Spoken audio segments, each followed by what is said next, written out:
We're at the 2019 Rockbridge Ag Day. We've been doing this for about 5+ years. It's an opportunity for the students to bring some of their agriculture products in and show students at Rockbridge the world of agriculture here in the Columbia, Missouri area. One of the funnest activities, I just like to see the students that aren't familiar with these animals and projects get a hands-on look at what agriculture is today. My name is Michaela Gruber. These are my chickens, Buffy and Chicken Little.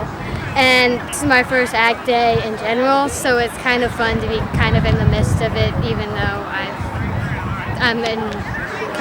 seeing these things for the first time.